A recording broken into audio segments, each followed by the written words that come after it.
Coming up next in a bonus episode, Bookin It reads The Pit and the Pendulum.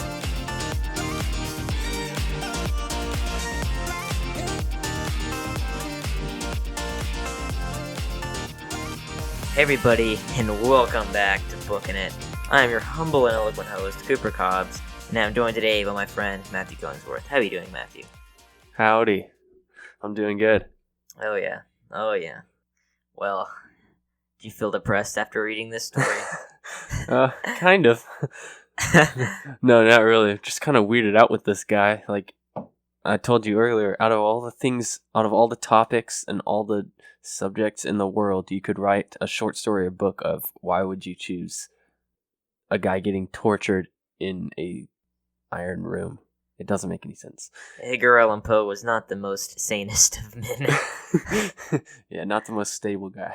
Not the most stable guy, yes. I remember we read The Telltale Heart last year for short stories, and I was just, like, weirded out by that. So the guy in the story, he was like, I'm not mad. Let me tell you why I'm not mad. And then he proceeds to tell us why he's mad. Yeah. And I'm like, maybe the author is mad, if you know what I mean. I was just like, gosh, this is kind of, yeah. And I was like, why can't you write about something more happy? There's this famous critic who said that Edgar Allan Poe should only be read when he's been translated into French and then translated back into English. And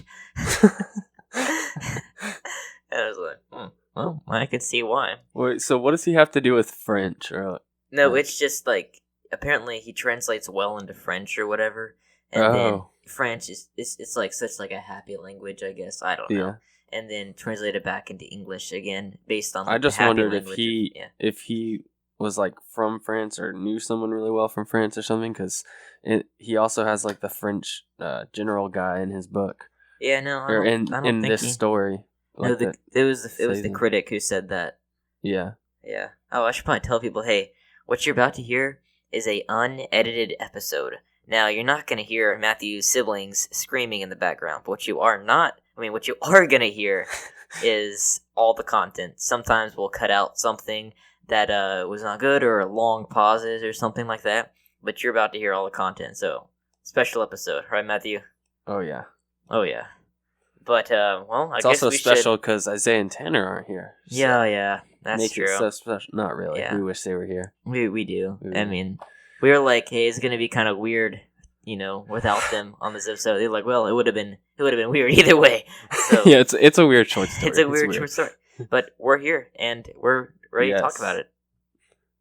I have one more question, unrelated, before we get started. So me and Cooper both have these books called The Gold Bug and Other Tales, which is a bunch of short stories by Edgar Allan Poe. How many of the other ones in this have you read? One. I read The Mask of Red Death, and then I skimmed The Telltale Heart again. Okay. What about you?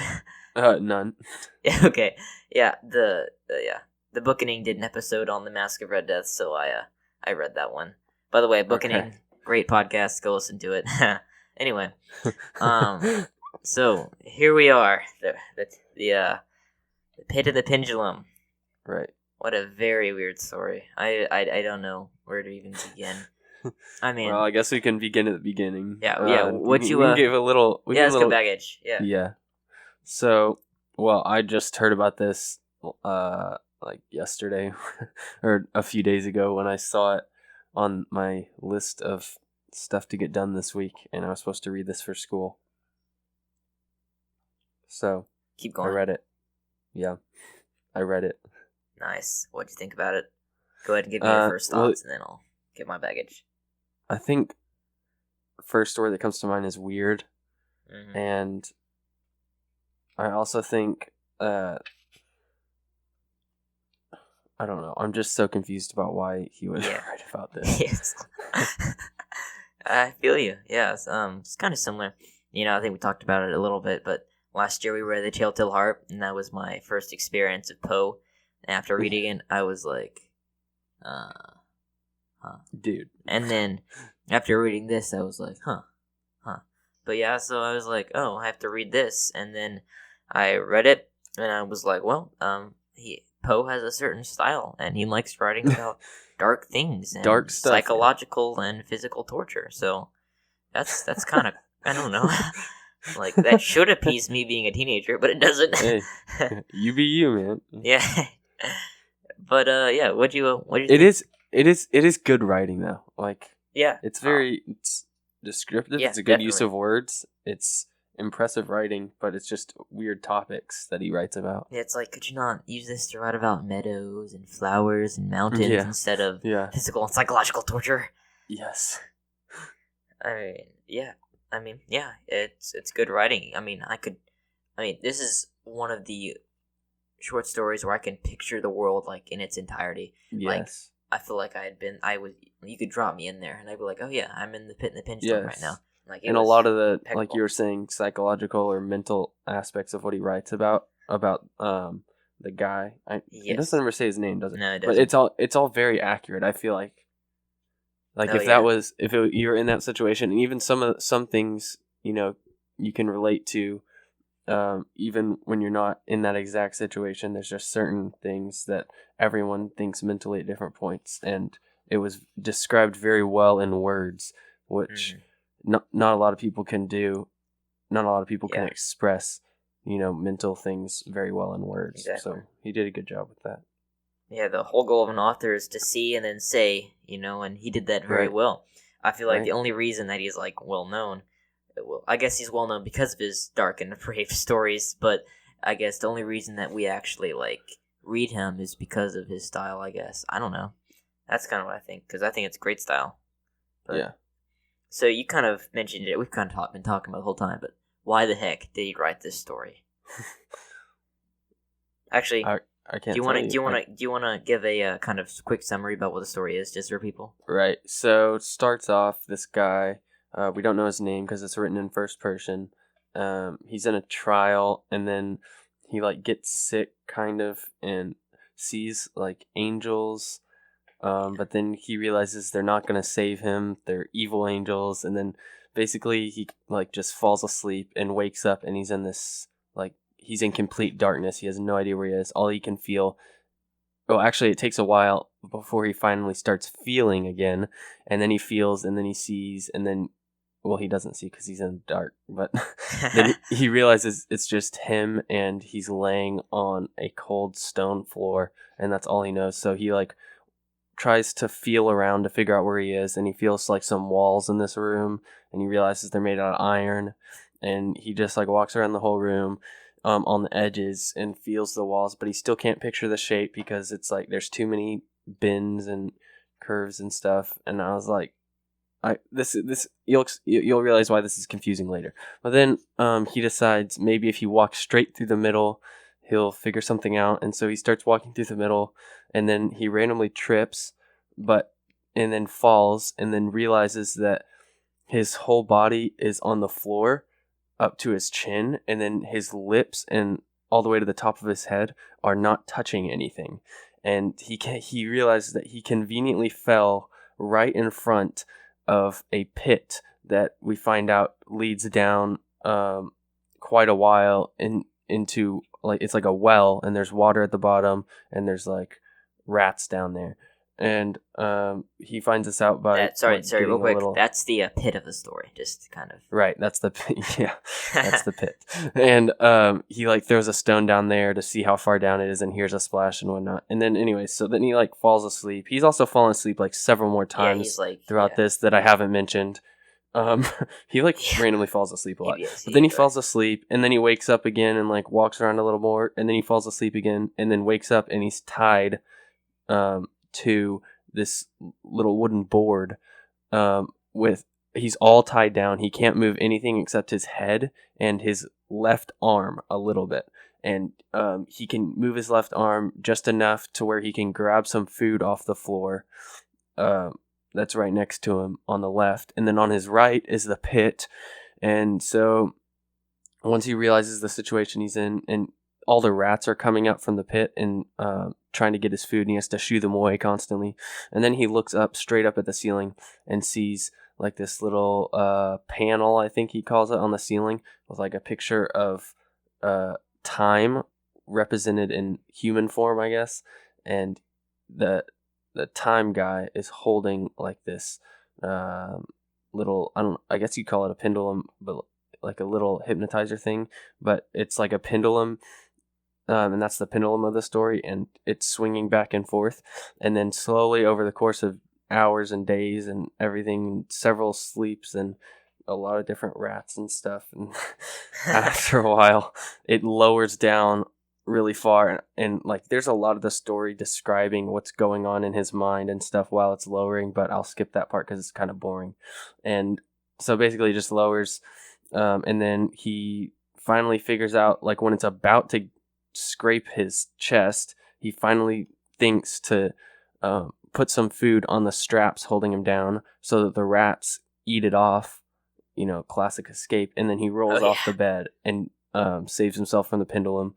And then he thinks he's safe for a few seconds, and then the pendulum just completely stops and shoots back up, and then the whole room starts turning red, like the walls start turning red, and he realizes that they're just getting hot. The iron is just getting heated up, like really hot. And then the walls start closing in on him and forcing him towards the pit until he finally jumps.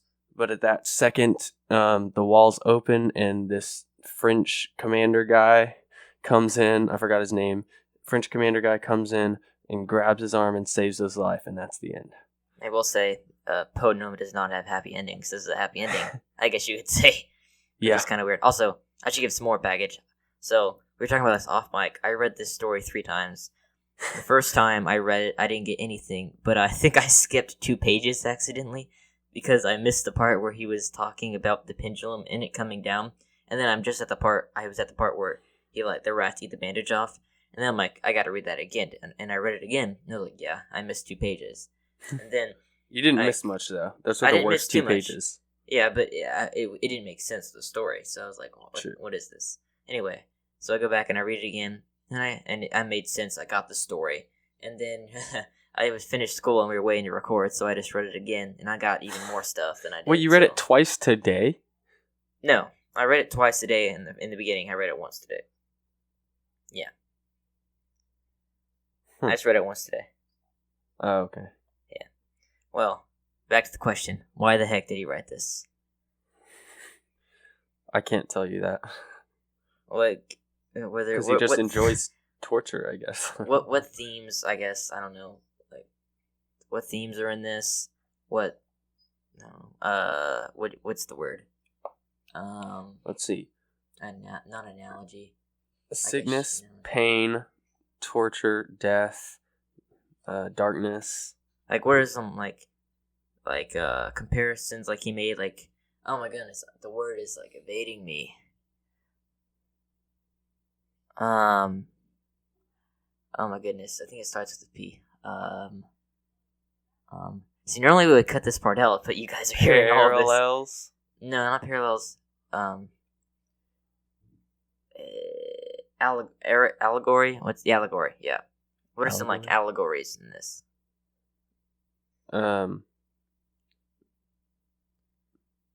Analogies? No, allegories. I guess like, like how does this relate to real life or something like that? I guess maybe it's not the right word. I don't really know. I don't know how this relates to real life. It's yeah. Where is it anyways? Like, is it in France? So it's kind of weird. Apparently, he cut together 2 timelines. So the Spanish Inquisition was in 1490, but then again, the Napoleonic Wars were in the late 1700s. So it's kind of weird. He like spliced together 2 timelines. Huh. Yeah. Really weird. But I guess I could say one thing. I was thinking about it, and I think he was talking about, like, even in, like, when a man is faced with, like, mortal danger, like he's about to die, like, something takes over and he starts doing whatever it takes to escape, I guess. I don't know. He also quickly decided once, like, there was always, at some point, 2 ways for him to die in that room.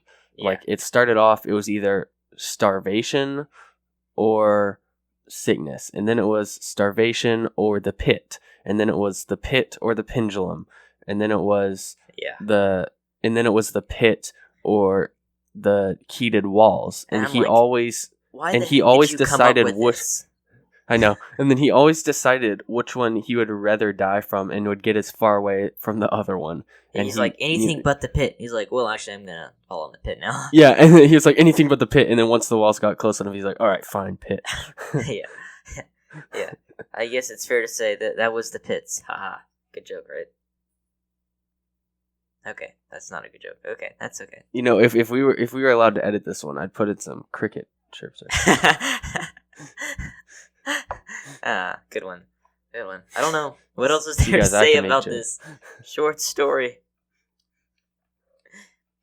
Would you recommend that people go read this story? I mean, if you're really confused about what we're talking about, you might want to read it. No, you're still so going to be understand. confused. Even Yeah, if you're still going to be confused. Yeah. I don't know. Yeah. It's I don't funny. know. It's funny to talk about after, too. Yeah. Good style. It's I just mean, so confusing. Yeah. dark and confusing, and I don't know. Poe's weird. But anyway, are we doing our shout outs in this bonus episode? I guess we promised all our donors that they get a shout out in all of them. So That's right. Speed round, Cooper. Quick, Speed round. say them all. Alrighty.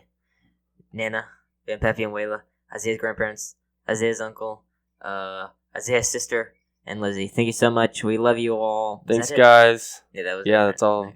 Go to patreon.com/booking it. Booking it. Please give us some money. We would love that. Please just sacrifice one Starbucks trip a month and donate for as little as $5 a month.